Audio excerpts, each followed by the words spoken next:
Hi friends, welcome back to Ponni Cooking. Thanks for supporting our channel. இன்றைக்கி நம்ம ஒரு சூப்பரான ஸ்நாக்ஸ் ரெசிபி பார்க்க போகிறோம். எல்லாருக்கும் ரொம்ப ஃபேவரட்டான பூந்தி ரெசிபி தான். இது நீங்கள் ரொம்ப ஈஸியாக சிம்பிளாக நம்ம வீட்லேயே பண்ணிடலாம். கடிக்கெல்லாம் போகணும்னு அவசியம் இல்லை. ப்ளஸ் நம்ம வீட்டில் செஞ்சு சாப்பிட்டோன்னா நம்மளுக்கு ஒரு சாட்டிஸ்ஃபேக்ஷன் இருக்கும், கொஞ்சம் ஹெல்த்தியாக சாப்பிட்றோம் அப்படின்னு சொல்லிட்டு. உங்கள் வீட்டு குழந்தைங்களுக்கு இது நீங்கள் செஞ்சு பாக்ஸில் போட்டு வச்சுக்கிட்டிங்கன்னா 1 வாரம் 2 வாரம் 1 மாதம் வரைக்குமே நல்லாயிருக்கும். முறுன்னு நல்லா ஏர்டைட் கண்டெய்னரில் போட்டு வச்சுக்கோங்க. இது பண்ணுறதுக்கு ஒரு பவுலில் 1 கப் கடலை மாவு சேர்த்துருக்கோம். அதே கப்பில் 1/2 கப் அரிசி மாவு, தேவையான அளவு உப்பு சேர்த்துக்கலாம். நான் கொஞ்சமாக ஓமம் சேர்த்துருக்கேன். உங்களுக்கு வேண்டாம் இல்லை அப்படின்னா பரவாயில்ல, நீங்கள் ஓமம் இல்லாமலே செய்யலாம். நான் குழந்தைங்களுக்கு கொடுக்கறதுனால கொஞ்சமாக சேர்த்துருக்கேன். பேக்கிங் சோடா கொஞ்சமாக போட்டிருக்கேன். அப்புறம் 1 ஸ்பூன் மிளகாய்த்தூள். பேக்கிங் சோடா வேண்டாம் அப்படின்னா நீங்கள் அது சேர்க்க வேண்டாம். ஆப்ப சோடா, பேக்கிங் சோடா எது இருந்தாலும் கொஞ்சமாக நீங்கள் சேர்த்துக்கலாம்.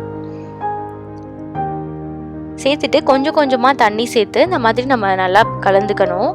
இது எதுவும் கட்டி ஆகிடக்கூடாது, அதனால கொஞ்சம் கொஞ்சமாக நீங்கள் தண்ணி சேர்த்து நல்லா மிக்ஸ் பண்ணிக்கோங்க. நம்ம கெட்டியாக ஆகிடுச்சுன்னா நம்மளுக்கு நல்லா வராது. பேட்டர் இந்த அளவுக்கு கன்சிஸ்டன்சி இருக்கணும். ஸோ அதனால நீங்கள் நல்லா இந்த மாதிரி கலந்துக்கோங்க. கொஞ்சம் நேரம் மிக்ஸ் பண்ணிகிட்டே இருந்தீங்கன்னாவே இந்த மாதிரி வந்துடும். இன்னும் எங்கள் சேனல் நீங்கள் சப்ஸ்கிரைப் பண்ணலன்னா இப்போவே பண்ணிடுங்க. பக்கத்தில் இருக்க பெல் ஐக்கானையும் ப்ரெஸ் பண்ணுங்கள். எங்களோட வீடியோஸோட நோட்டிஃபிகேஷன்ஸ் உடனே உங்களுக்கு கிடைக்கும். இப்போ எண்ணெய் நல்லா சூடாகிடுச்சு. அதில் நாங்கள் ஒன்று போட்டு செக் பண்ணுறோம். நல்லா பொரிஞ்சு வந்துடுது. இந்த ஸ்டேஜில் நம்ம கொஞ்சம் கொஞ்சமாக எடுத்து ஊற்றிக்கலாம். நாங்கள் 2 ஜல்லிக்கரண்டி இருந்ததுன்னா நீங்கள் அதில் ஒரு ஜல்லிக்கரண்டியில் ஊற்றுறதுக்கும் ஒரு ஜல்லிக்கரண்டி எடுக்கிறதுக்கும் வச்சுக்கோங்க. எங்கள் கிட்டே இது ரைஸ் வடிக்கிற பாத்திரம் இருந்தது, அதனால இதில் நாங்கள் யூஸ் பண்ணி சீக்கிரமாக பண்ணுறதுக்காக இந்த மாதிரி பண்ணிட்டோம். அப்படி இல்லைன்னா பிளாஸ்டிக் கப்பில் குட்டி குட்டியாக ஓட்டை போட்டு நீங்கள் அது கூட நீங்கள் இதுக்கு யூஸ் பண்ணிக்கலாம். அது மேலே கூட நீங்கள் ஒரு கரண்டியாக ஊற்றி நீங்கள் இந்த மாதிரி தீத்துனீங்கன்னா அப்படியே கீழே பபுளாக விழும். நீங்கள் எப்படி வேணாலும் யூஸ் பண்ணிக்கலாம். உங்ககிட்ட இருக்கிறதுக்கு ஏற்ற மாதிரி நீங்கள் பண்ணிக்கோங்க. அவ்வளோதான். எவ்வளோ சூப்பராக நல்லா கலர் சேஞ்ச் ஆகி சூப்பராக வருது பாருங்கள். நம்ம சீக்கிரமாகவே இது பண்ணிடலாம். நம்ம வீட்டு குழந்தைங்க ஸ்நாக்ஸ் வேணும்னு கேட்கும்போது நம்மளுக்கு டக்குன்னு இது நம்ம ரெடி பண்ணி அவங்களுக்கு கொடுத்துடலாம்.